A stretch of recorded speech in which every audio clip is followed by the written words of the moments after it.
tarde a todos, sejam muito bem-vindos a este que é o terceiro webinar de uma série de 4, exclusivos para a administração pública, que a CEGOC está a apresentar no âmbito do lançamento desta nova área de negócio. Com 63 anos de existência, a CEGOC, filial do Grupo Cegoja em Portugal, considera o lançamento desta nova oferta formativa dedicada à administração pública uma resposta à mitigação do gap de competências que existe entre os profissionais e a crescente exigência deste setor. E por isso, dividimos a nossa oferta em 4 grandes áreas. São elas a área do direito, gestão financeira, gestão e administração e secretariado. O tema do webinar de hoje é sustentabilidade no setor público e para nos falar sobre este tema temos connosco o Dr. Miguel Almeida, mestre em Economia e Políticas Públicas pelo ISEG, é especialista em finanças locais, gestão estratégica e sustentabilidade municipal, é também presidente da direção executiva do Fundo de Apoio Municipal desde 2014 e é também autor e coautor de livros e artigos de referência sobre finanças. Mas sem mais demoras, vou passar a palavra ao Dr. Miguel Almeida.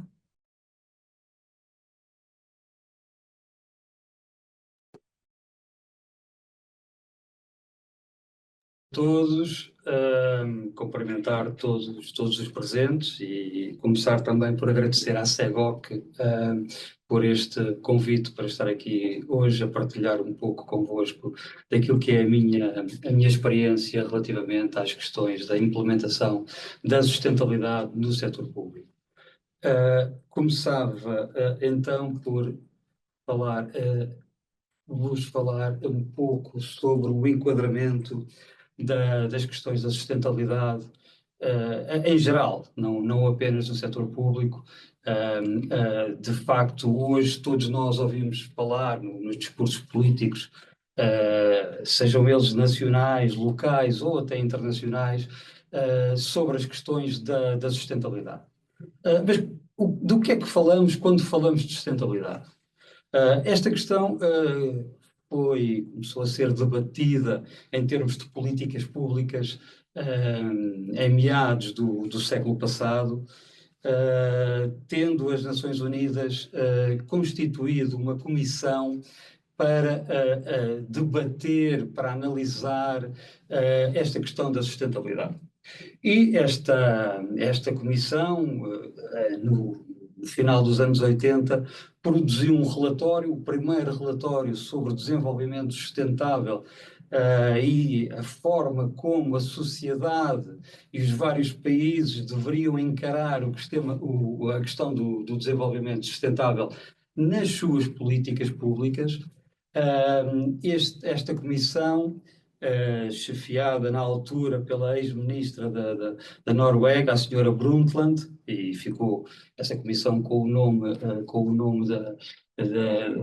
dela, pronunciou-se sobre esta questão da sustentabilidade numa tripla perspectiva: uma perspectiva das questões ambientais, uma perspectiva do desenvolvimento económico e numa perspectiva do bem-estar social.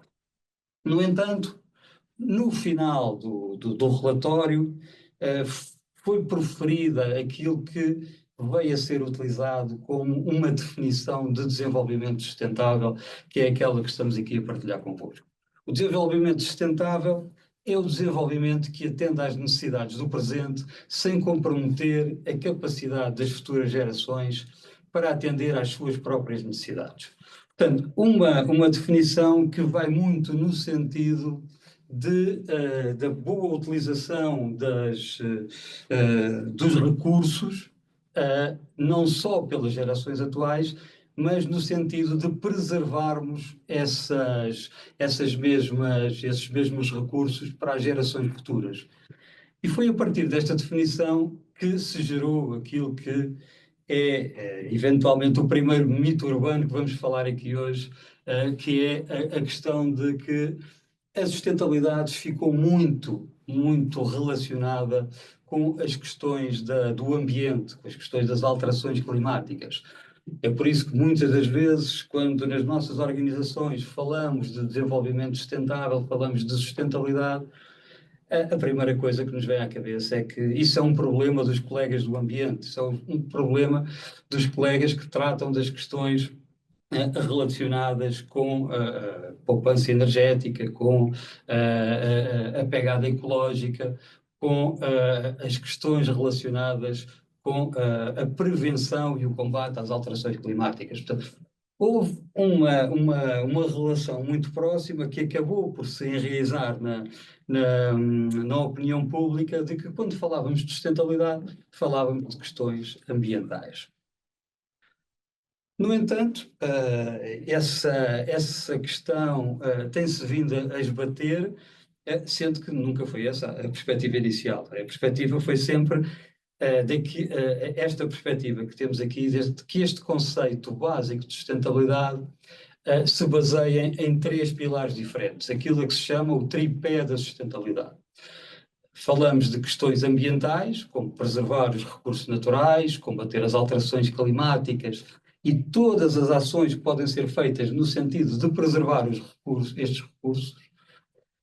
Falamos na questão económica, na dimensão económica da sustentabilidade, que visa garantir o crescimento económico sustentável, e aqui este sustentável aplica-se bem, no sentido de que qualquer uma destas três dimensões, para progredir, para avançar, para que de facto haja um desenvolvimento em qualquer uma destas áreas, ela não deve causar danos às outras dimensões. E, portanto, o crescimento económico deve ser sustentável no sentido de que, para termos esse crescimento económico, não poderemos prejudicar o ambiente, não podemos prejudicar as questões sociais. E, portanto, há sempre esta tripla componente de que qualquer uma destas dimensões deve assegurar que nenhuma das outras dimensões saia prejudicada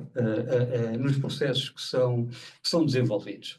E, portanto, o desenvolvimento económico, ao nível, por exemplo, da eficiência, da inovação, da criação de emprego nas várias organizações e na sociedade em geral. A terceira componente tem a ver com as questões sociais, as questões do bem-estar, assegurar, por exemplo, a inclusão social de minorias, eventualmente, a equidade, o acesso a serviços básicos e a melhoria da qualidade de vida para todos. Portanto, estes são os três conceitos básicos da sustentabilidade. E eles, como vos disse, surgiram nos finais dos anos 80, em termos de políticas públicas. No ano 2000, foram incorporados naquilo que foram os Objetivos de Desenvolvimento do Milénio, criados em 2000 para vigorar até 2015, e viriam mais tarde a ser adotados igualmente em 2015, na chamada Agenda 2030 para o Desenvolvimento Sustentável, que vigora desde 2015 até 2030. Outra questão fundamental relativamente à sustentabilidade e ao desenvolvimento sustentável tem a ver com o enquadramento destas questões nas organizações. Nas organizações, sejam elas privadas, sejam elas públicas, e dentro do setor público, por exemplo, que é isso que estamos hoje aqui a falar, das organizações da administração central, por um lado, da administração regional e da administração local, por outro. Portanto, qual é o enquadramento que devemos dar a estas questões da sustentabilidade? Como é que as devemos tratar? E isso depende muito, de facto, da característica das nossas organizações. É por isso que existem vários enquadramentos, vários frameworks que nos dizem como devem ser tratadas estas questões da sustentabilidade.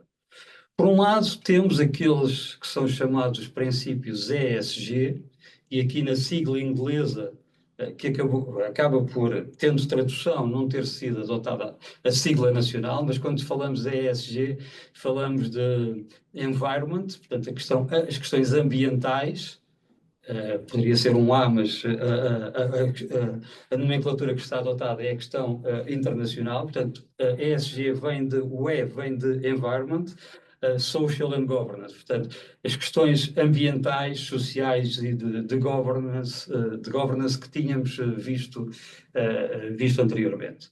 E, portanto, quando adotamos os princípios ESG, e já vamos falar deste enquadramento, estamos a falar numa perspectiva micro, ou seja, uma perspectiva mais direcionada para um ambiente empresarial. Aquilo que é o impacto em termos de sustentabilidade da nossa organização. Portanto, esta é uma perspectiva mais reduzida, não diria mais redutora, mas mais reduzida sobre as questões da sustentabilidade. O que é que a nossa organização pode contribuir em termos de sustentabilidade é medida por estes princípios ESG que têm normas que poderemos seguir. Por outro lado, temos os Objetivos de Desenvolvimento Sustentável, resultantes da Agenda 2030, que têm uma aplicação mais ampla, uma aplicação direcionada para toda a sociedade e, portanto, uma aplicação muito relacionada com as questões das políticas públicas. Podemos falar de empresas, podemos falar de pessoas, podemos falar de organizações sociais e da forma como estes agentes, como esta comunidade é afetada por essa estratégia, normalmente por essa estratégia pública. Portanto, temos aqui um começo de divisão entre aquilo que são o enquadramento que pode ser adotado pelas empresas, pelo setor privado, pelas entidades corporativas, as questões relacionadas com o ESG, e, por outro lado, temos as questões da Agenda 2030 mais direcionadas para o setor público. E aqui, dentro do setor público, também há alguma distinção que pode ser feita.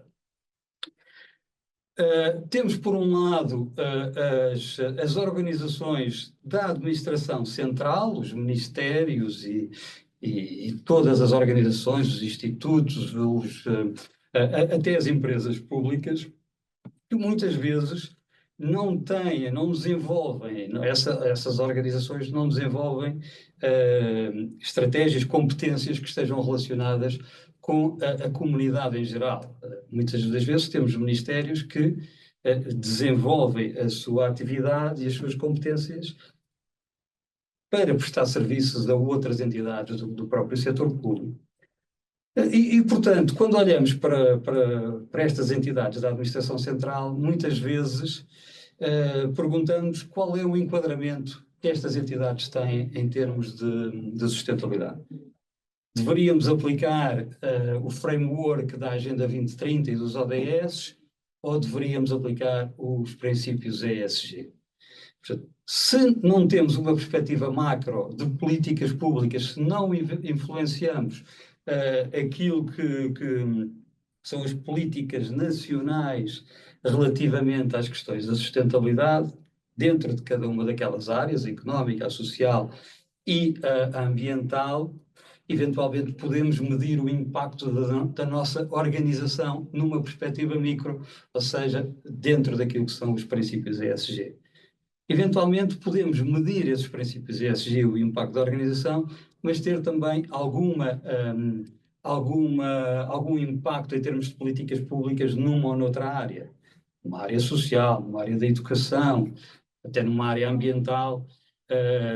A nossa organização pode ter essas competências e então podemos, adicionalmente a esses princípios ESG, também medir e enquadrar a nossa organização, alinhá-la com os princípios dos ODS.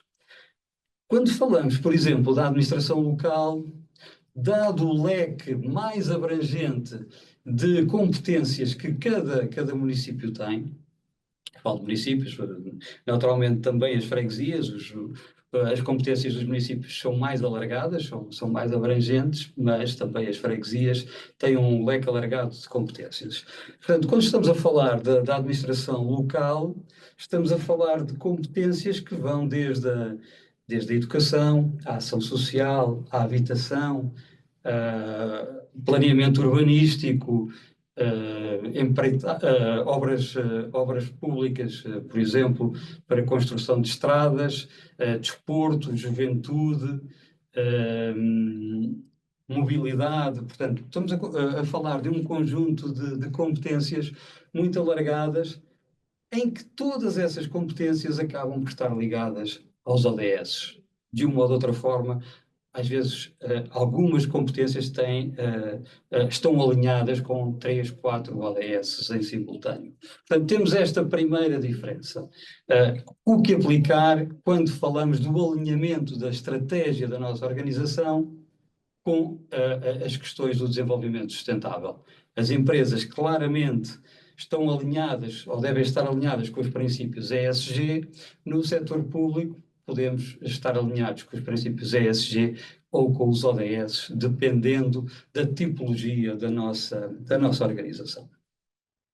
E então, o que é exatamente a Agenda 2030 e o que são os princípios ESG? Vamos começar pela Agenda 2030, que, como vos disse anteriormente, foi criada em 2015.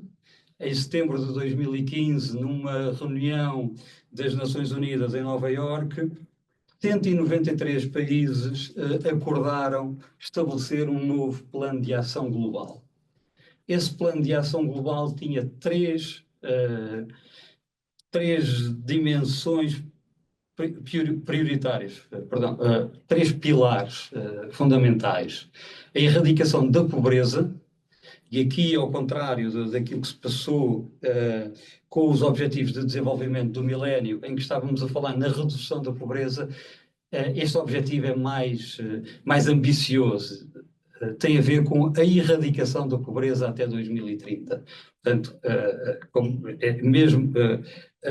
acabar com a pobreza e, de facto, relativamente ao programa anterior, a ambição aumentou substancialmente. A seguir, temos o segundo pilar, que é a proteção do planeta, nas suas várias componentes, mas sobretudo relacionada com as questões ambientais. Em terceiro lugar, garantir a prosperidade para todos. Portanto, como vocês veem, temos aqui nestas três dimensões aquilo que são os três pilares da sustentabilidade, que são as questões sociais, as questões ambientais e as questões económicas, de desenvolvimento económico. Somando estas três perspectivas, o slogan que de facto identifica a Agenda 2030 e que todos já ouvimos falar é não deixar ninguém para trás. A Agenda 2030 pretende que, tendo em conta todas estas componentes, ninguém seja deixado para trás durante este período até à conclusão deste grande plano de ação global que estamos a viver. A Agenda 2030, para além destes princípios, defende também que todos os objetivos que irão ser cumpridos, e já lá vamos, que irão ser lançados, se desenvolvam no âmbito de 5 dimensões. As 5 dimensões da Agenda 2030, chamados 5 Ps, porque, curiosamente, todas essas dimensões começam pela letra P, não só na língua portuguesa, mas também na língua inglesa. As pessoas, a prosperidade, a paz, as parcerias e o planeta.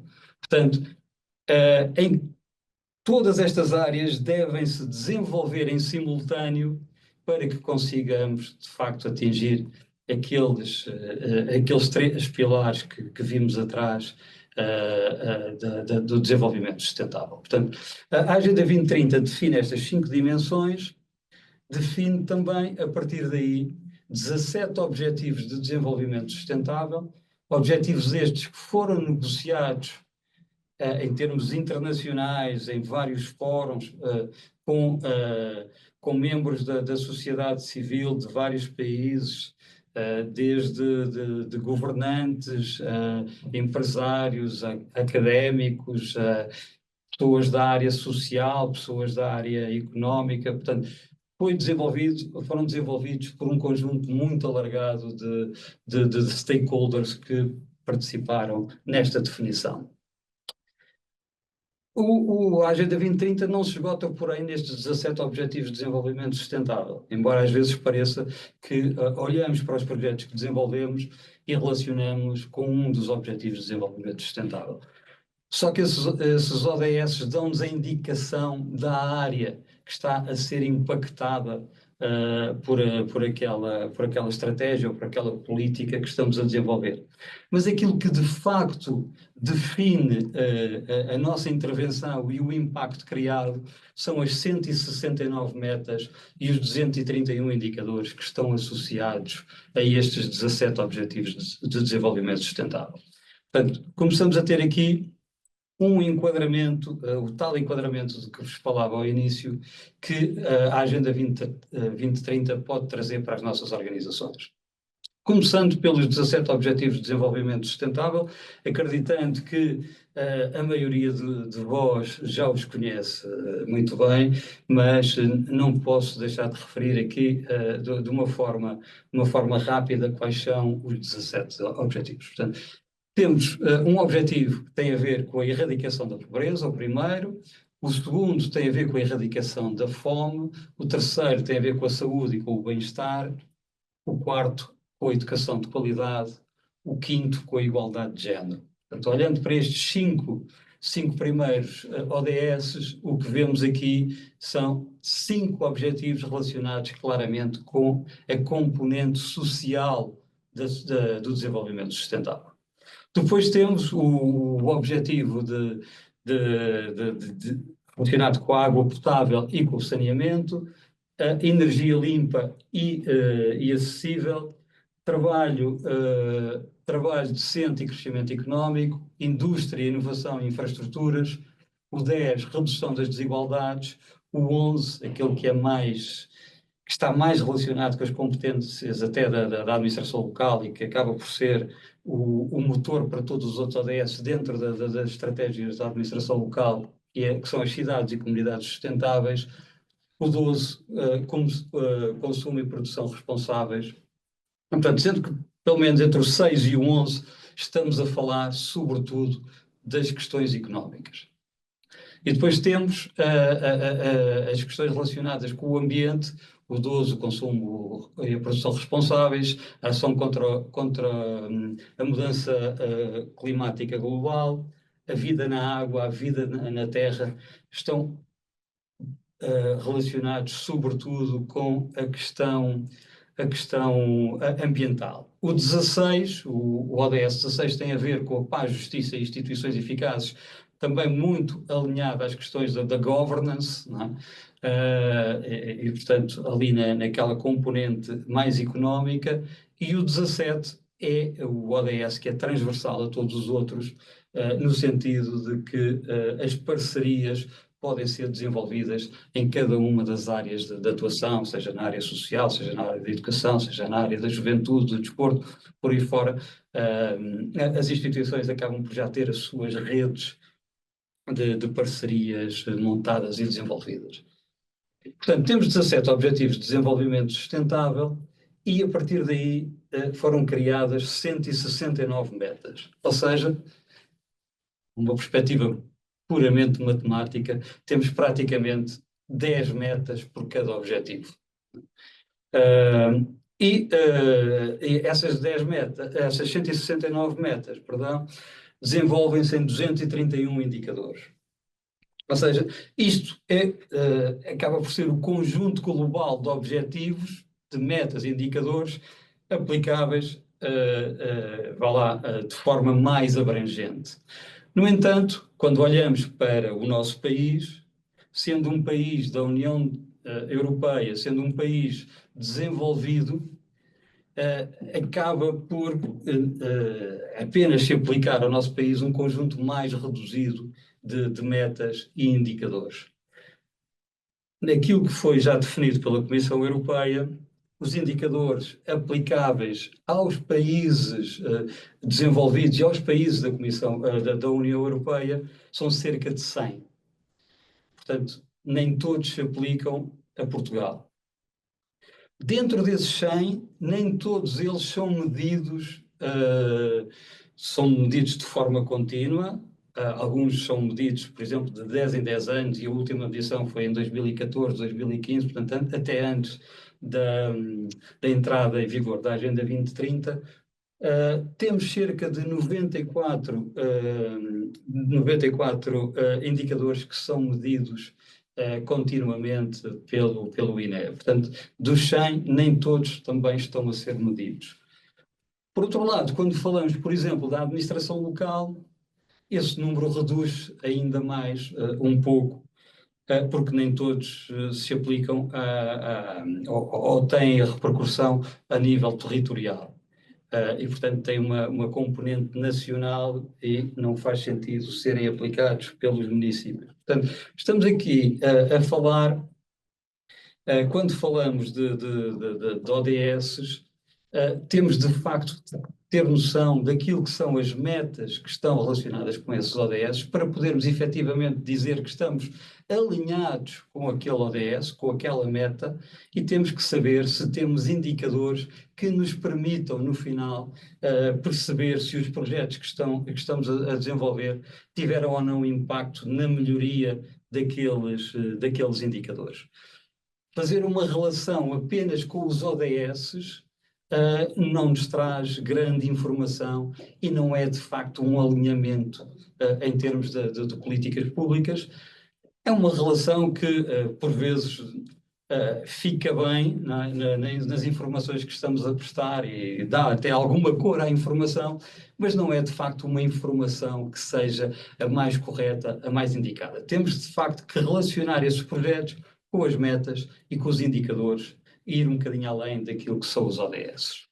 Portanto, temos ODS que são monitorizados através desses indicadores e, naturalmente, que temos que ter uma perspectiva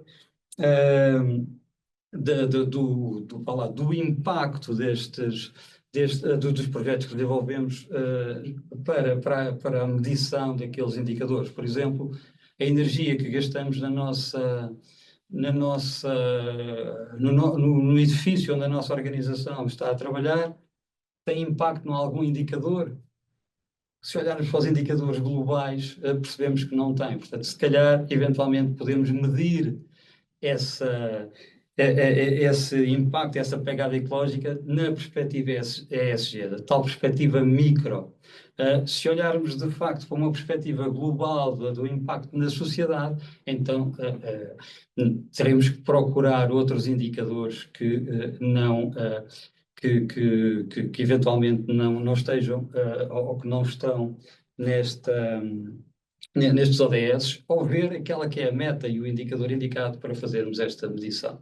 Para vos dar um exemplo, aqui no ODS 10, que tem a ver com as desigualdades, com a redução das desigualdades, uma meta, e isso qualquer um de nós pode identificar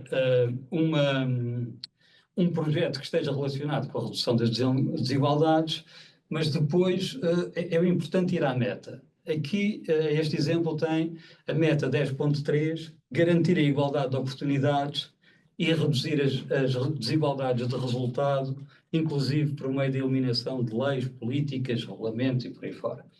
É muito específico, portanto, é desigualdades, mas tem a ver com esta questão da igualdade de oportunidades.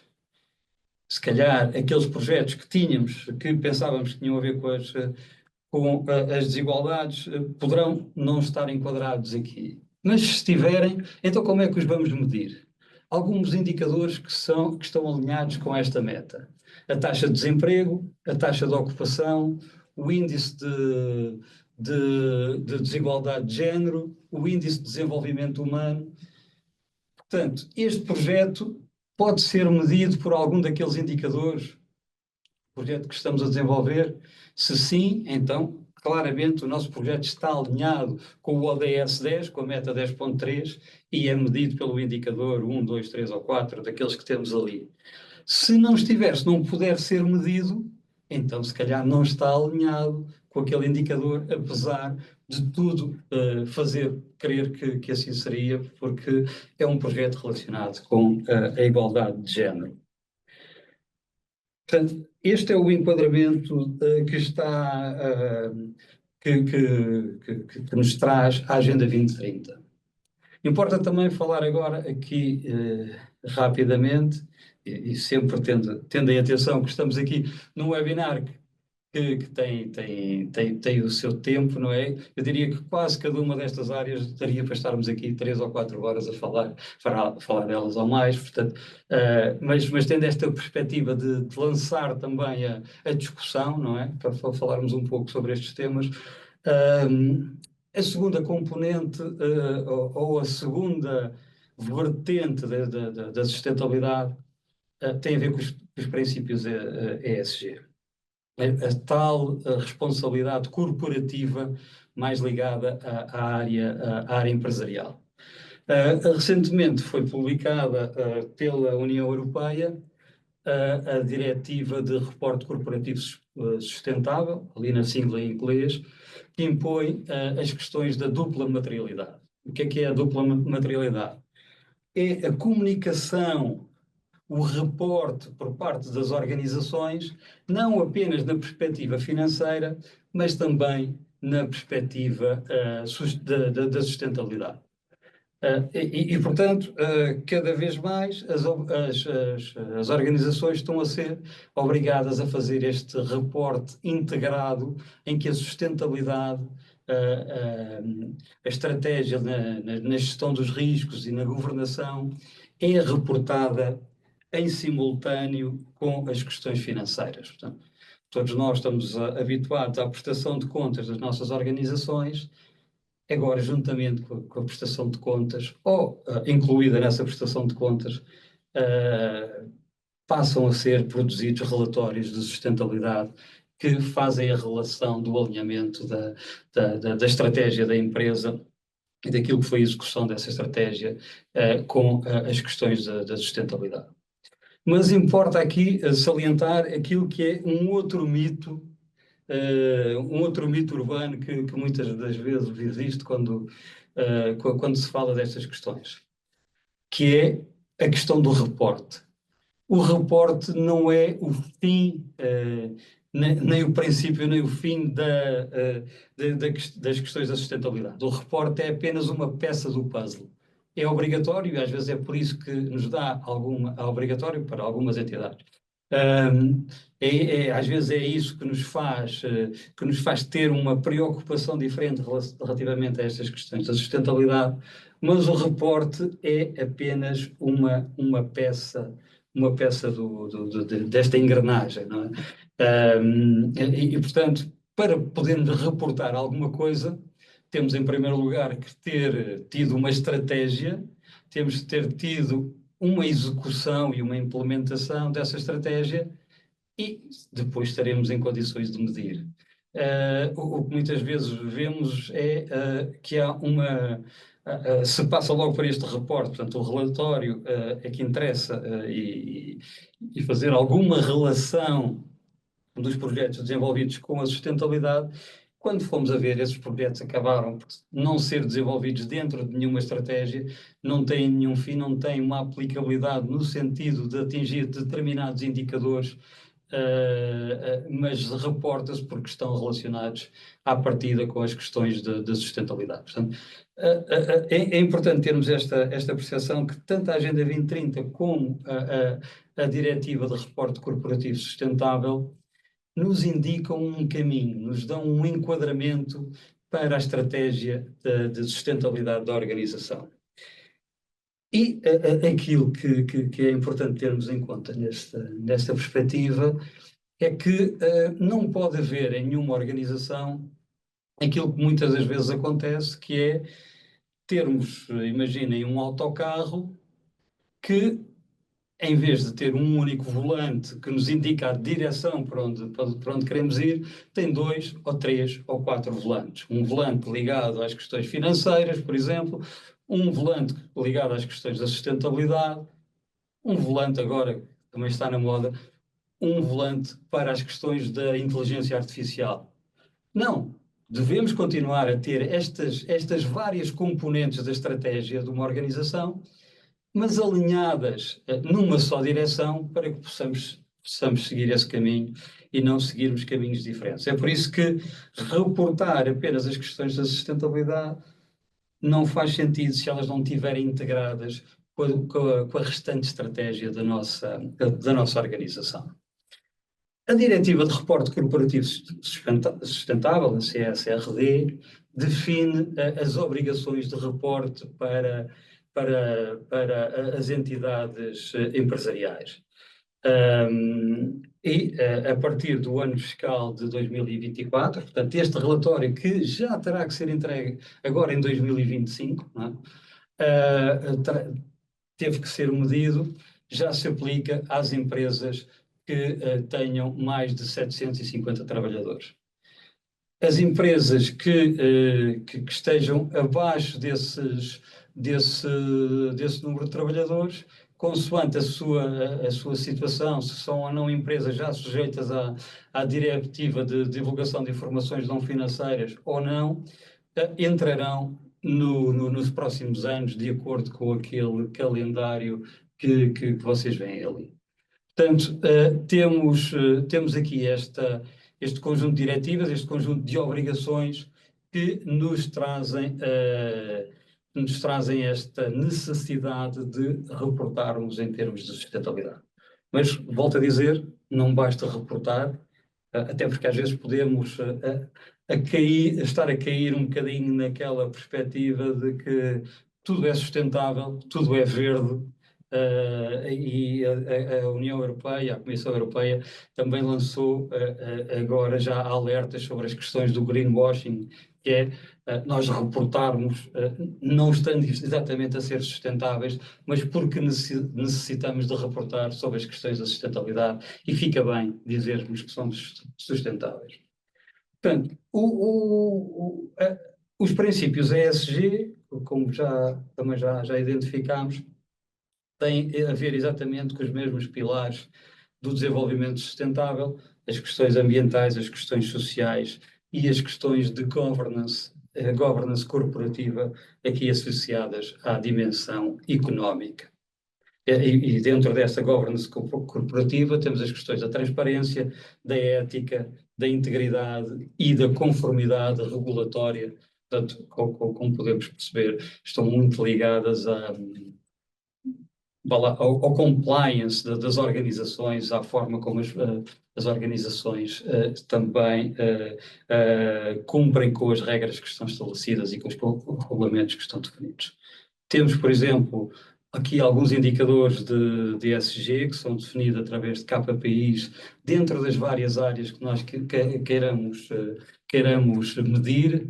Por exemplo, desde a taxa de absentismo, aos riscos de corrupção, às emissões de gases com efeito de estufa. Podemos criar estes ESGs, que no fundo são como as metas dos ODS, e depois ver quais são os indicadores que devemos criar na nossa organização. E aqui a grande diferença entre o ESG e os ODS é que os ODS acabam por ser dar um enquadramento global. Os indicadores são iguais em todos os países, não é?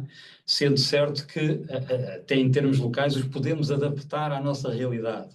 Os indicadores ESG já são, por natureza, indicadores que têm a ver com a nossa organização e que podemos até operar dentro do mesmo setor económico que uma empresa concorrente, mas podemos ter outros indicadores que nos faça sentido de medir, e, portanto, não existe um padrão daqueles indicadores que devem ser seguidos em cada empresa. Portanto, este é o enquadramento relativamente às questões da sustentabilidade. temos duas vertentes, sendo a nossa organização uma entidade privada ou empresarial, sendo a nossa organização uma entidade do setor público. Daquilo que são as entidades do setor público, então, de que forma é que podemos introduzir estes conceitos de sustentabilidade nas nossas organizações? Estes conceitos estão sempre dependentes de haver, de facto, um processo de alinhamento que tenha um princípio, um meio e um fim. Portanto, no fundo, quando falamos do alinhamento dos ODS com a estratégia das organizações, estamos, no fundo, a falar do tal sistema de governação que integra os compromissos que a organização já tem em matéria de sustentabilidade, mas também com as questões, da política, da estratégia, com as ações a desenvolver, com o financiamento que daí poderá advir. E, portanto, temos que encarar estas questões da sustentabilidade, de facto, como um sistema de governação corporativa nas organizações do setor público e depois, de facto, poder avaliar, só no final, avaliar se temos ou não uma entidade sustentável e que contribui para a sustentabilidade em termos do país. Portanto, para que isso aconteça, e esta visão muitas vezes está muito mais direcionada para o setor da administração local, onde há, de facto, uma maior autonomia em termos de, por exemplo, da elaboração do orçamento, sobretudo nessa perspectiva, mas, de facto, tem que haver aqui um conjunto de componentes que permitam este alinhamento. Em primeiro lugar, haver um compromisso político de topo, dentro da organização, dentro da entidade, dentro do Ministério ou dentro do município, por exemplo, com a sustentabilidade. Para que toda a organização possa estar alinhada com esta estratégia e não haver a tal questão dos silos ou dos vários volantes em que cada um rema para um lado, portanto, a rema não conduz para um lado. A segunda vertente tem a ver com a definição de uma liderança administrativa da sustentabilidade. Como já referiste, estas questões da sustentabilidade não são uma questão do Departamento de Ambiente, são uma questão de todos os departamentos, de todas as unidades orgânicas. No entanto, é natural que tenha que haver uma liderança administrativa, multidisciplinar, eventualmente, que pode ser uma unidade orgânica, pode ser um grupo de trabalho, pode ser um grupo de projeto, dependente daquilo que for a opção de cada organização. Esse grupo, essa liderança administrativa do processo, deve tentar envolver todos os stakeholders internos, nomeadamente, por exemplo, até na construção do orçamento, que por vezes é liderado pela área financeira, mas que precisa de contributos de todas as outras áreas para a construção desse documento. E, por fim, encarar esta perspectiva sempre de uma perspectiva de atualização, de aperfeiçoamento anual. É um trabalho que não está concluído e, portanto, não podemos, quando desenhamos esta estratégia, não podemos dar o trabalho por concluído ou achar que estamos, de facto, já com o processo quase a 100%. É importante começarmos, algum dia começarmos, algum ano começarmos, e ano a ano irmos evoluindo, irmos aperfeiçoando aquilo que já foi feito para termos sempre melhores resultados. E como é que se processa esse alinhamento? Tendo aquelas bases já perfeitamente delineadas e assentes, temos 4 fases que são relevantes. O alinhamento estratégico, em primeiro lugar, a definição das medidas para atingir as metas de sustentabilidade, o orçamento sustentável e, só no final, o reporte e o acompanhamento. E para isso eu trouxe-vos aqui aquilo que é, a framework da SDG Cities, que é uma organização das Nações Unidas, da UN Habitat, que tem vindo a trabalhar, e alguns dos municípios portugueses já seguem este alinhamento, para a implementação dos ODS naquelas várias vertentes. Portanto, temos um ano de arranque, um ano 1, onde temos, por exemplo, que ter uma perspectiva da situação atual, seja através de um relatório voluntário local, onde nos é permitido identificar a situação do município relativamente às várias áreas relacionadas com a sustentabilidade. Temos que definir quais são os indicadores que podem ser utilizados na nossa organização ou no nosso município e temos que identificar como é que vamos recolher esses dados. Porque estarmos a fazer um alinhamento, até termos indicadores, mas depois não conseguirmos recolher os dados que nos permitem medir, também acabamos por não ter informação. Portanto, estas são as questões que são importantes como arranque que sejam definidas. Ou seja, como é que nós estamos no momento atual, que indicadores é que podemos utilizar e como é que vamos recolher esses indicadores. A partir desta informação, podemos começar a fazer uma priorização dos ODS que vão ser, priorização naturalmente, que vão ser prioritários para a nossa organização, sendo que, na perspectiva da Agenda 2030, devem ser atingidos os objetivos dos 17 ODS, mas não quer dizer que, faseadamente, não possamos dar prioridade a 5 ou 6 deles num ano, a 5 ou 6 deles no outro ano. Portanto, no final, eles devem estar todos alinhados com os objetivos que estão estabelecidos. No entanto, pode haver prioridades que sejam estabelecidas anualmente. O planeamento tem a ver com a estratégia de desenvolvimento sustentável da organização. E no caso dos municípios, por exemplo,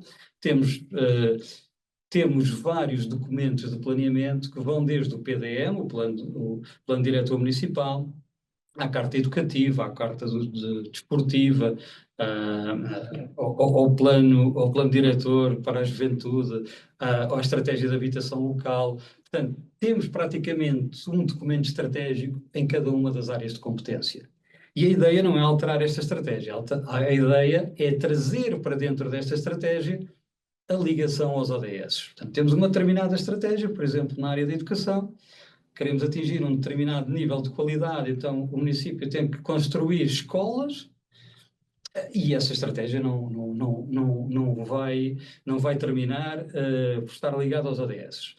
A estratégia continua e vamos buscar os ODS, vamos buscar neste caso o ODS 4, vamos ver quais são as metas que são aplicadas àqueles projetos de construção da escola e vamos conseguir medir em 2030 onde é que queremos chegar e qual é o caminho que estamos a desenvolver para lá chegar e ano a ano podemos reportar se estamos mais próximos ou mais afastados desse objetivo. Naturalmente que este planeamento envolve financiamento e, portanto, faz sentido que, ao estarmos a desenvolver uma estratégia, ao estarmos a definir os projetos que queremos desenvolver para atingir essa estratégia, tínhamos que ter o enquadramento financeiro e orçamental para o conseguir.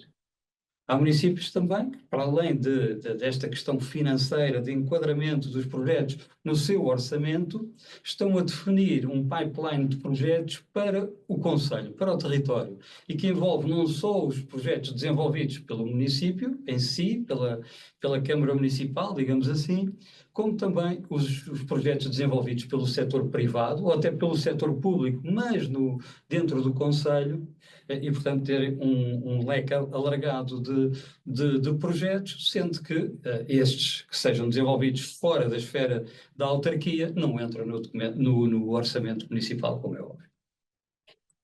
Então, e como é que fazemos este alinhamento? Através de uma matriz que permite ligar as várias áreas de atuação municipal com as várias políticas e com os programas existentes relacionados com os ODS. Aquela matriz é uma matriz muito simples, que foi utilizada pelo município de Helsínquia, na Finlândia, e que nos dá o alinhamento em cada ODS dos projetos que estão a ser desenvolvidos, sendo que alguns projetos aparecem em mais do que um ODS. E, portanto, esta matriz, esta ou outra, existem várias matrizes, permite-nos fazer um primeiro alinhamento, um alinhamento ao nível dos objetivos, dos ODS. Depois é preciso, de facto, começar a fazer um alinhamento mais fino relacionado com as metas e com os indicadores. E, portanto, esta acaba por ser a base para a construção do orçamento municipal.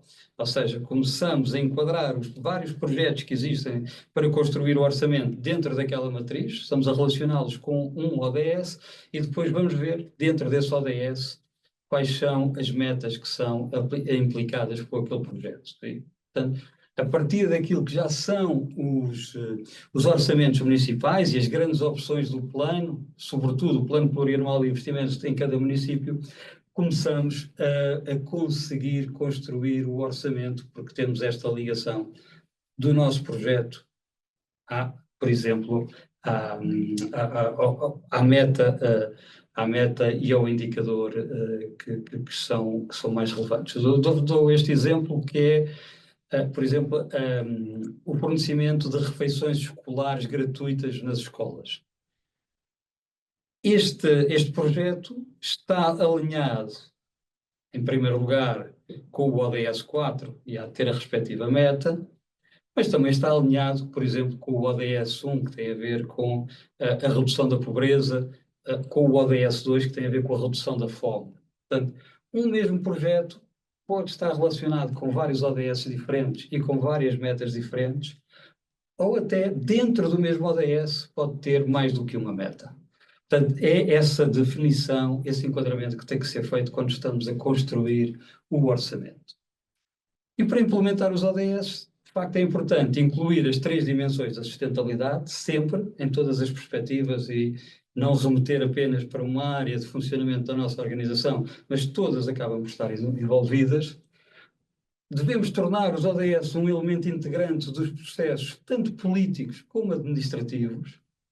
Isto, por exemplo, através de colocação dessa referência, seja a roda dos ODS, seja um ODS específico, até em todas as informações que são feitas, para que haja, de facto, uma noção de que aquela entidade está ligada aos ODS, envolvermos os vários departamentos em torno de objetivos que são comuns e que não são apenas de uma área. Nesta perspectiva inicial é sobretudo importante dizermos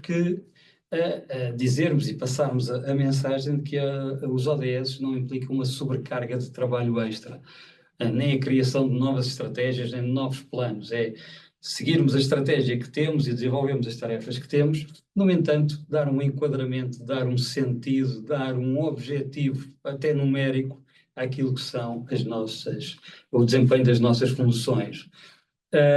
E não é necessário, naturalmente, duplicar nem as estruturas que já existem, nem o esforço desenvolvido, nem, por exemplo, o relacionamento com novas entidades. Então, volto ao exemplo dos municípios. Os municípios têm parcerias em todas as áreas. Na área da educação, tanto nas escolas como associações de pais, existem várias associações que fazem parte da rede da educação daquele concelho, que naturalmente também serão parceiros nesta área da sustentabilidade. Mesmo se faça no desporto, na juventude, na ação social, portanto, já existem redes que devem ser trazidas para dentro deste processo. Não é preciso criar um esforço adicional de procurar novos atores que possam contribuir. Relativamente à elaboração do orçamento, portanto, como é o processo normal do orçamento anual, a elaboração das propostas já deve ser alinhada com os ODS, ou seja, quando um determinado departamento elenca um conjunto de projetos que pretende realizar, deve indicar quais são os ODS e as metas que são impactadas por aquele ODS. Depois, eventualmente, o departamento financeiro que normalmente concentra todas essas informações atribui montantes àqueles projetos e relaciona-os com os ODS que foram indicados, sendo que pode haver mais do que um ODS e tem que haver aqui alguma alguma estratégia, uma definição de qual será a percentagem que deve ser alinhada com esses ODS, em cada ODS, a percentagem que conta dentro daquele projeto. Depois de termos esta informação, conseguimos informar o orçamento com base também nos ODS e levá-lo à aprovação tendo esta perspectiva. E sai algo deste género, ou seja, isto é o orçamento de um município que, dentro do seu valor, e tem a parte de investimento e a parte de atividades, todos os projetos, tirando aqueles últimos que estão sem aplicação e que são muito poucos, todos os projetos praticamente têm relação com algum ODS, com alguma meta dentro desse ODS, e foi assim que foi elaborado este orçamento, o que nos dá uma perspectiva dos ODS que são mais relevantes para o município, sendo que neste caso, como na maior parte daqueles que eu conheço, o ODS 11 é o que tem mais impacto a nível municipal. Porquê? Porque dentro do ODS 11 está, por exemplo, a habitação social, que nós sabemos que neste momento é uma componente estratégica fundamental nos municípios, e o investimento tem sido muito alargado, por causa também do PRR. E tem, por exemplo, a recolha e o tratamento de resíduos sólidos urbanos, que também é outra despesa avultada. Portanto, o ODS 11 normalmente nos municípios é o que tem mais peso. Temos ali o 9, por exemplo, que tem a ver com as infraestruturas, as estradas, por exemplo, e o 4 são sempre ODS que têm um peso muito significativo ao nível dos orçamentos municipais. Este exemplo é do Orçamento de Estado. Vê-se, é difícil vermos, mas o Orçamento de Estado já não é tão fácil contemplar todas as verbas dentro do quadro dos ODS. Portanto, o alinhamento que é feito, embora tenha vindo a aumentar substancialmente ao longo dos anos, ainda contempla uma parte reduzida do orçamento do Estado total. Portanto, não, quando falamos do enquadramento dos ODS dentro do Orçamento de Estado, não estamos a falar de todo o orçamento, mas sim daquelas partes que estão mais relacionadas e não é a 100%, como numa autarquia é praticamente a 100%. Por fim, o processo de alinhamento. Por fim, ainda não é o último slide, mas dentro do alinhamento é importante termos esta perspectiva. O processo de reporte só pode ser, de facto, elaborado se tivermos esta perspectiva de termos definido uma estratégia, termos definido as formas de implementação e de financiamento dessa estratégia e, naturalmente, ao definirmos a estratégia, indicamos o caminho para onde queremos ir. E, portanto, depois de termos este caminho indicado, de termos desenvolvido o conjunto de indicadores que nos permitem fazer essa avaliação, então estamos em condições de medir. Se nada foi feito neste ponto, também não sabemos bem onde é que queremos chegar e acabamos por não perceber bem o que é que estamos a medir. Estamos a medir um conjunto de indicadores que estão, por exemplo, no INE, mas para os quais nós nada contribuímos em termos de políticas públicas, para que acontecessem, não é? Portanto, de facto, esta medição deve estar enquadrada em todo este processo de alinhamento.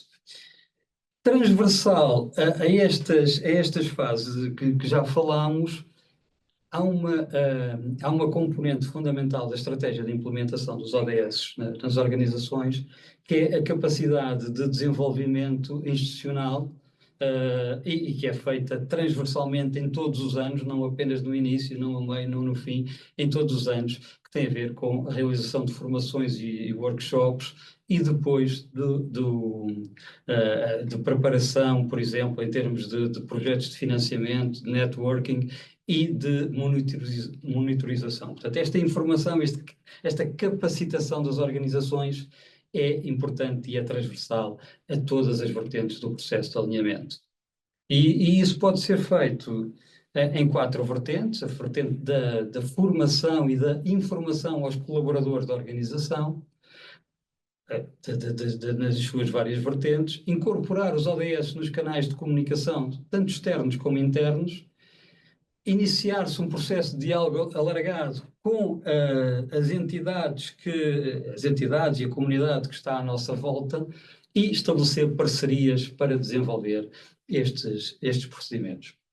Portanto, quando falamos das questões da sustentabilidade no setor público, é necessário termos presente a necessidade de enquadrar, de alinhar os critérios de sustentabilidade que estão definidos, as frameworks que já existem, a regulamentação que já está definida tanto a nível nacional como internacional, trazê-las para dentro da nossa organização e dar algum sentido em termos de medição de desempenho àquilo que são as competências que nós já desenvolvemos.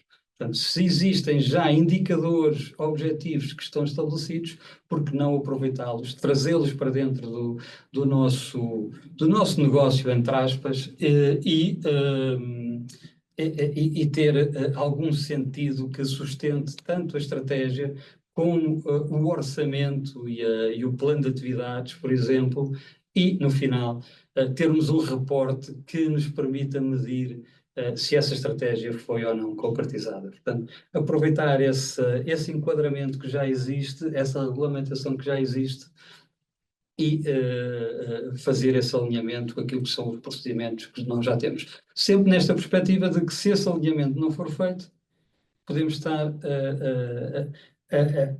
a seguir em várias direções ao mesmo tempo, e faz sentido este alinhamento, e a palavra é sempre alinhamento, não é transformarmos a nossa organização numa organização de sustentabilidade apenas, é uma organização que desenvolve as suas competências e que elas devem estar alinhadas todas no mesmo sentido, para seguirmos um caminho comum. Era basicamente isto que tinha para vos transmitir neste bocadinho, não é? Teríamos aqui muitas horas para poder conversar sobre cada um destes temas que falámos aqui, porque cada um deles, para irmos ao pormenor, ao nível da implementação, de facto, levar-nos, se calhar, várias tardes, portanto, naquilo que dentro deste espaço conseguimos transmitir, era isto que tinha para partilhar convosco, por isso estou à vossa disposição para quaisquer questões que entendam colocar. Muito bem. Obrigada, Miguel, por esta partilha. E sendo assim, se calhar aproveitava para partilhar aqui algumas das questões que nos foram colocando e desde já agradecer também a vossa participação ao longo deste webinar. E começo aqui pela questão da Sofia Neto, que é o seguinte: o reporte para o cumprimento da diretiva CSRD aplica-se a quem? Destinado aos serviços públicos ou só às entidades privadas? Bem, até ao momento, e agradecendo à Sofia pela questão, até ao momento a diretiva aplica-se apenas ao setor corporativo, portanto apenas às empresas, ao setor privado. Não está previsto para já que o setor público tenha que reportar. Se me pergunta a minha opinião, acho que faria sentido, até dentro daquilo que tivemos a dizer, porque há muitas entidades do setor público que não têm ainda, ou não têm a perspectiva da gestão e da política macro, não é? Uma estratégia macro, tem uma política micro, e que também deveriam reportar, naturalmente, dentro daquelas condições que estão estabelecidas no reporte, que é, para já, entidades com menos de... com mais de 750 trabalhadores, não é? E nos anos seguintes as outras entidades. Mas, para já, aplica-se ao setor privado, sim. Muito bem. Andava aqui à procura para mostrar, portanto, estava aqui o slide. É aquele que tem o quadro verde, exatamente.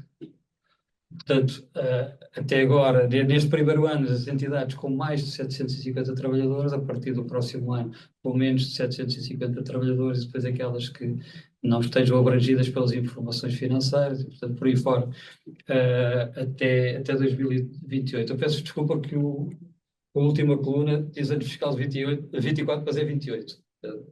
Ok? Aí já todas têm Também que... posso alertar, Miguel, que é bom porque é aqui uma orientação que temos, mas a leitura também não é fácil, portanto, não há de ser grave esse lapso, tudo ok. Então, Miguel, se calhar avançamos aqui para a próxima pergunta, e a questão é da Carla Cassote, que nos diz se os motivos ISO, principalmente 14001, podem apoiar as organizações na ODS. Claro que sim, claro que sim. Também, não sendo o tal enquadramento global, mas as normas ISO, normalmente, algumas delas até são normas guia que nos dão uma abrangência grande relativamente aos determinados processos. E a 14.001 é fundamental nesta matéria. Saiu, eu queria salientar isso, porque também participei na sua elaboração, ou na tradução portuguesa da norma, da 32.210 de 2022, que é a norma de finanças sustentáveis e que tem a ver, sobretudo, com os instrumentos financeiros relacionados com a sustentabilidade, portanto, tanto para as entidades financeiras como para as não financeiras, de facto, as normas ISO podem apoiar as organizações, porque vá lá, indicam o caminho, o caminho a seguir, naturalmente que sim. Obrigada. Então, a questão que se segue é da Sandra Carmo e que nos pergunta como garantir que o alinhamento financeiro, com a sustentabilidade seja mantido a longo prazo. Isto, garantir o alinhamento financeiro com o que quer que seja no longo prazo é sempre difícil. É sempre difícil, nós temos visto que por mais previsões que façamos, muitas vezes a realidade desvirtua um bocadinho essas previsões. Por exemplo, ninguém estava à espera da pandemia em 2020 e 2021 e, portanto, as previsões financeiras que haveriam até aí foram completamente desvirtuadas. No entanto, naturalmente que a grande maioria dessas previsões, ou outras previsões que são feitas, tendem a ter um rumo dentro do prazo que é definido para esse alinhamento. E aqui nas questões da sustentabilidade temos um primeiro marco que é 2030. E, portanto, nós não podemos esquecer que a Agenda 2030 começou em 2015. Portanto, ainda não passaram 10 anos, passaram 9, já só faltam 6 anos até ao final, contando com 2025. E, portanto, começamos a ter um horizonte cada vez mais reduzido até ao final do prazo de implementação da Agenda 2030. E quando olhamos para os orçamentos públicos, os orçamentos, por exemplo, das câmaras municipais, estamos a falar de orçamentos plurianuais a 5 anos. Portanto, começa a ser cada vez mais fácil fazer esse alinhamento, porque de facto o horizonte vai ser cada vez menor. Quando o horizonte é maior, se não houver este alinhamento com a estratégia, e normalmente as estratégias que são definidas são de mais longo prazo, não são apenas de 4 ou 5 anos, às vezes têm a ver com os mandatos políticos, são de mais alargados. Se houver esse alinhamento dos ODS com essa estratégia, então é natural que esse alinhamento financeiro vá resultando daquilo que é a execução da própria estratégia portanto, esse alinhamento possa acontecer. Agora, se não fizermos de facto aquele alinhamento que falámos ali, ou outro, mas dentro daquele sentido de ter estratégia, financiamento e reporte, será mais difícil conseguirmos este alinhamento no longo prazo. Portanto, eu diria que seguindo aquele enquadramento que vocês viram ali, temos mais condições ou temos menos riscos de que o alinhamento não possa acontecer. Portanto, é mais provável que haja este alinhamento. Obrigada. Então, a próxima questão é da Carla Pires e a questão é a seguinte: como pode a integração dos ODS no planeamento orçamental ser impactada pela diretiva ESG e pelos requisitos de sustentabilidade?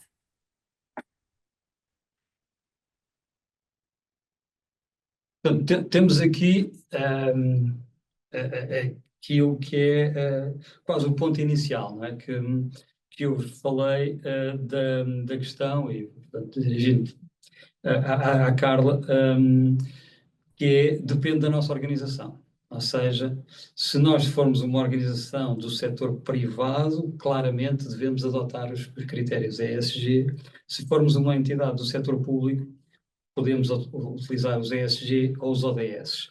E podemos até, em simultâneo, ter as duas componentes, ou seja, medir aquilo que é a atividade, o impacto, a pegada da nossa organização, medir as questões de eficiência energética, medir questões como igualdade de género e por aí fora, apenas na nossa organização, e estamos claramente a falar de indicadores ESG, e podemos ter impacto na comunidade em geral, portanto, numa perspectiva mais macro. Agora, o que é normal, de facto, é as organizações ou terem uma vertente ou terem outra. Para integrar os ODS no planeamento orçamental, nós vimos aqui como é que poderíamos fazer. Implementar o ESG, vá lá, a perspectiva é a mesma, é ter a estratégia e ver quais são os critérios ESG que devemos adotar, quais são os indicadores, os KPIs que queremos adotar e trazê-los para dentro dessa estratégia da nossa organização. E, portanto, qualquer uma das vertentes, seja a vertente da Agenda 2030, seja a vertente da diretiva do reporte, estão alinhados com os requisitos de sustentabilidade. E nesta perspectiva, eu diria que os ODS, ainda há aquilo que é a pergunta em concreto, os ODS acabam por não ser impactados pela diretiva ESG porque têm outro enquadramento, têm uma definição dos objetivos, das metas e dos indicadores que devem seguir. A diretiva fala do reporte sobre as questões da sustentabilidade. Elas acabam por não cruzar, acabam por ser, ou deveriam ser, duas vertentes diferentes do mesmo tipo de reporte, consoante a tipologia da organização. Ok, Luísa? Muito bem. Então, podemos passar aqui para a próxima pergunta. Quando um projeto ou atividade contribui para vários ODS, como se rateia ou imputa o valor da despesa desse projeto ou atividade a cada um desses ODS? Quem fez a pergunta? Não, é anónimo, mas Não está identificado. É quase a pergunta do $1 milhão, não é? Essa é a questão, de facto, não diria fundamental, mas é uma questão muito importante quando estamos a elaborar um orçamento. Porque não é incomum, aliás, é mesmo muito normal que cada projeto seja impactado por vários ODS. 3, 4, 5, 7, já chegamos a ver alguns projetos com 7 ODS. E então, qual é a divisão que vamos fazer? Qual é a importância de cada um dessas metas dos ODS dentro daquele projeto em termos de distribuição depois da verba global? E também aí há várias perspectivas. E eu diria tem um pouco a ver também com o grau de maturidade em que a nossa entidade já está. Se for uma entidade que esteja no início, é importante começar a reportar sobre os ODS, mas se calhar ainda não temos a máquina toda afinada, não é? Todas as unidades orgânicas a reportar de forma consciente e informada sobre os ODS, e aquilo que alguns municípios fazem é identificar o ODS prioritário. Por exemplo, eu dei-vos o exemplo há bocadinho das refeições escolares, e se calhar vamos assumir que dentro das refeições escolares tínhamos o tal ODS 4 que tem a ver com a educação, o ODS 1 que tem a ver com a pobreza e o ODS 2 que tem a ver com a fome. Eu posso achar que o ODS prioritário aqui é o ODS 4 e, portanto, se calhar numa primeira fase vou atribuir o valor todo ao ODS 4. mas sei que não está correto, mas é uma aproximação. Num segundo ano, o que é que eu posso fazer? Começar a perceber, quando os serviços me dão essa informação, se, por exemplo, imaginem que temos um determinado número de alunos que tem apoio escolar em termos financeiros, e, portanto, sabemos qual é a percentagem de alunos. E, portanto, já podemos dizer que, se calhar, para o ODS 1, que tem a ver com a pobreza, há uma percentagem relacionada com esse número de alunos. Portanto, já temos mais informação. Desculpa, as Nações Unidas, o que defendem ainda é uma terceira vertente, que é atribuir ao ODS prioritário 50% do valor do projeto. E aos restantes ODS, sejam eles 2, 3, 4, 5, dividir igualmente os outros 50%. Portanto, eu diria que temos três hipóteses. A primeira, não tendo uma informação completa, atribuir a totalidade ao ODS prioritário. Uma segunda vertente tem a ver com uma situação mais informada, em que já sabemos, quando estamos a elaborar um determinado projeto, quais são as percentagens exatas de cada ODS. E isso acaba por não haver um padrão, porque para um projeto pode ser uma coisa, para o outro pode ser outra. Portanto, estamos a construir uma escola, temos uma componente forte que tem a ver com o ODS 4, educação, mas se calhar na construção da escola sabemos que, imaginem, 15% do valor tem a ver com eficiência energética. Portanto, já temos uma informação de qual é o valor que deve ser imputado ao ODS 7, que tem a ver com a eficiência energética.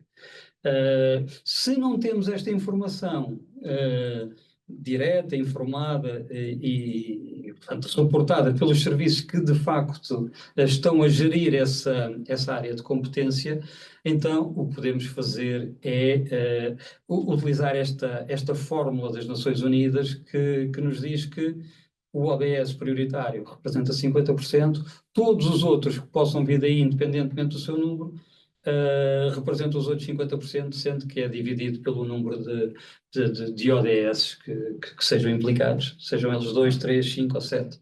Portanto, depende da informação. Portanto, neste momento, as estratégias que existem são estas. Muito bem. Então, temos aqui outra questão, que diz o seguinte: caso um determinado projeto se enquadre em mais do que um ODS, como devo em orçamento inscrevê-lo? De forma a não empolar os valores, não poderei simplesmente alocar a verba total desse projeto a todos os ODS nos quais esse mesmo projeto se enquadra? Ok, esta questão vem muito na sequência da anterior. Portanto, não podemos duplicar verbas, não é? Ou, se temos um orçamento de 100, temos que dividir esses 100 pelos ODS, e não podemos dar o mesmo valor a todos os ODS, porque senão o orçamento deixava de ser 100, passava a ser 200 ou 300. Mas não penso que seja isso que está a ser perguntado. Pronto, eu voltava aos exemplos anteriores. Se tivermos mais do que um ODS, temos várias fórmulas. Aquela que eu acho que é mais correta, mas às vezes depende também do grau de maturidade já do processo, tem a ver com esta de imputar 50% ao prioritário e distribuir os outros 50% pelo número de ODS que estejam representados. Penso que já estava mais ou menos respondido da questão anterior. Muito bem. Então temos aqui uma questão do Rui Dias. Boa tarde. Obrigada pela excelente apresentação. Obrigada, Rui. Qual a perspectiva quanto à proposta francesa de revisão regulatória da UE relativamente aos princípios ESG?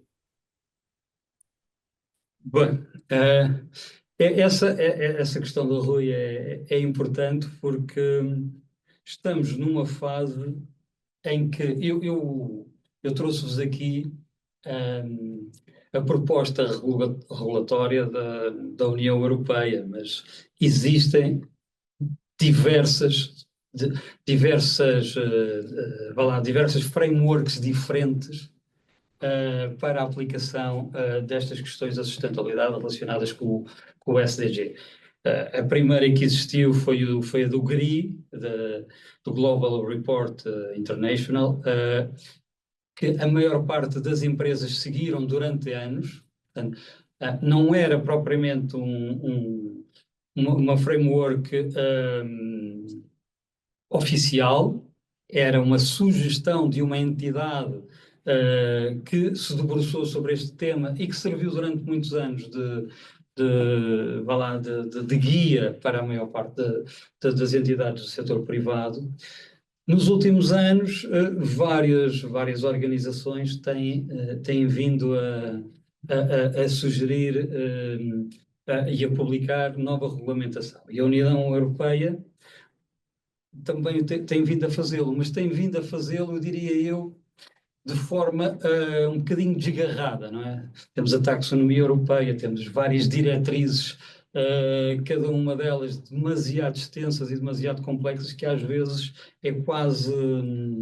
é muito complicado conseguirmos ter uma noção exata e correta daquilo que temos que fazer do princípio ao fim, dada a diversidade e a complexidade da informação.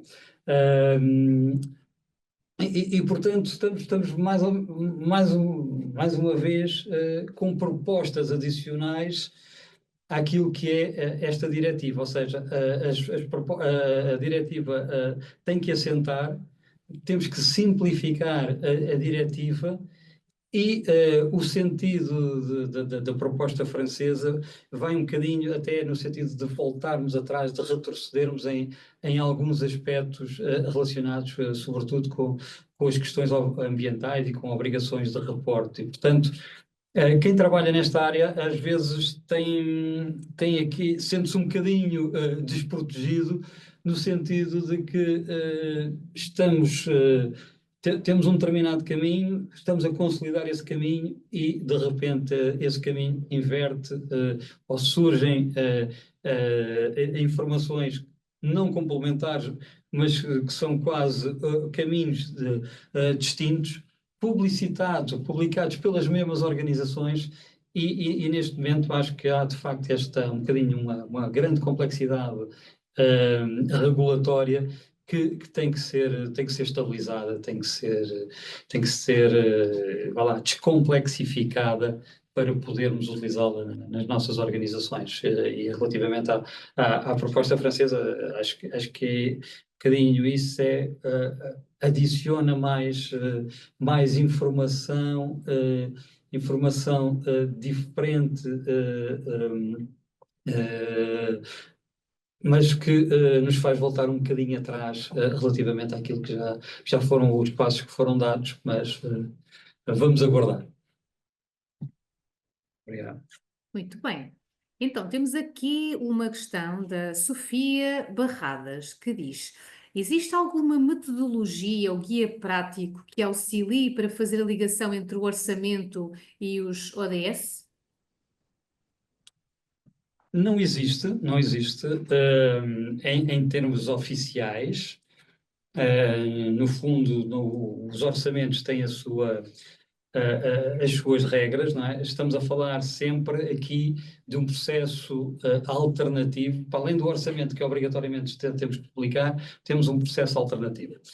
As Nações Unidas têm uma análise, mas eu, por exemplo, com mais dois colegas, o Rui Dias e a Noémia Goulart, publicámos recentemente um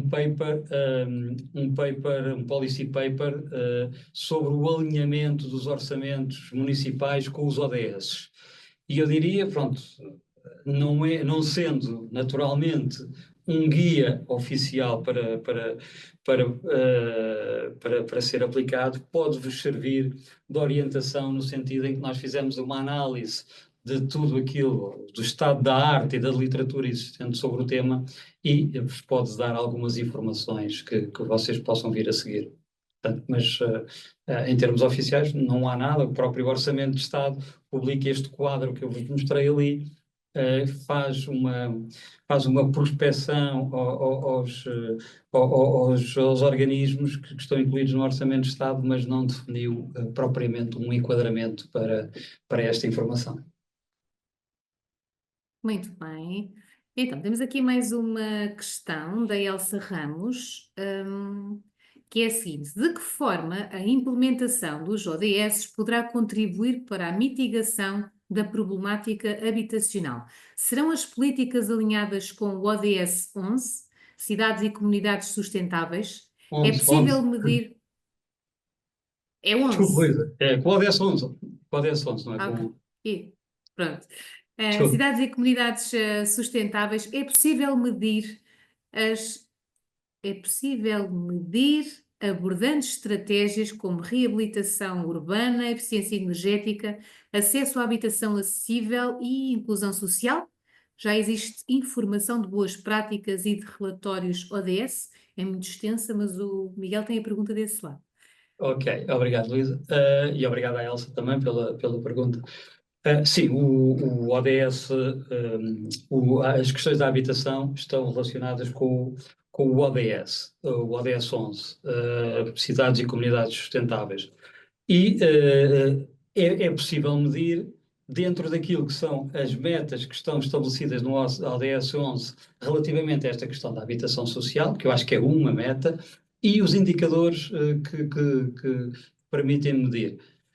Como é fácil de perceber, eu não tenho na cabeça os 231 indicadores e não te consigo dizer agora exatamente qual é o indicador que mede esta medida relacionada com a habitação social, mas diria que tem a ver com a existência de habitação acessível para todos. Como é que medimos isso? Através dos indicadores do Instituto Nacional de Estatística, que nos permitem perceber se existe ou não, qual é a percentagem que é considerada e vá lá, as características que têm que ser medidas para considerar uma habitação acessível, mas o INE faz essa medição. E, portanto, imaginemos na nossa cidade, queremos ter habitação acessível para todos, isto quer dizer que queremos ter habitação acessível para 100% da população. Vamos ver nos indicadores do INE que estão relacionados com isto e percebemos que estamos a 80%. Então quer dizer que temos que desenvolver projetos que nos permitam atingir esses 100% até 2030.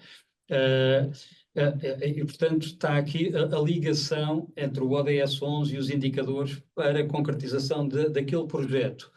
Acresce que, por exemplo, a eficiência energética também cabe no ODS 7, as questões da inclusão social cabem no ODS 1, cabem no ODS 10, de redução das desigualdades. Portanto, estas políticas, as questões da habitação social, a problemática habitacional e as questões da habitação social, de facto, devem estar alinhadas com os ODS. E, portanto, temos esse problema, temos esse objetivo a cumprir. Com os ODS, poderemos ter objetivos numéricos que possamos atingir no curto prazo. Já agora, existem boas práticas de relatórios ODS? Naturalmente que sim. Existem vários, no setor privado existem algumas empresas que têm, no setor público também, por exemplo, a EPAL é uma entidade que tem, nos municípios poderia sugerir o município do Porto, o município de Braga, o município de Lolé, como excelentes referências, embora haja muitos outros também, Famalicão, Matosinhos, Mafra. Existem muitos municípios que já têm relatórios que são boas práticas e é sempre difícil referir aqui alguns porque corro o risco de ser injusto com todos os outros, mas não posso referir todos, mas se consultarem algum destes municípios, de certeza que vão conseguir encontrar informação sobre os relatórios de sustentabilidade muito, muito interessantes. Okay? Obrigado. Muito bem. Obrigada, Miguel. Entretanto, dizer-lhe que há aqui pessoas a dizer que têm muito interesse, de facto, neste tema, com alguma curiosidade em perceber onde é que podem consultar o paper ao qual o Miguel se referiu e também um artigo ao qual se referiu. Portanto, seria interessante deixar aqui esta partilha também. Do meu lado é tudo, creio que já temos a Isabel, sim, já podemos encerrar. Miguel, se puder só dar aqui este alerta de onde é que as pessoas podem consultar então os papers.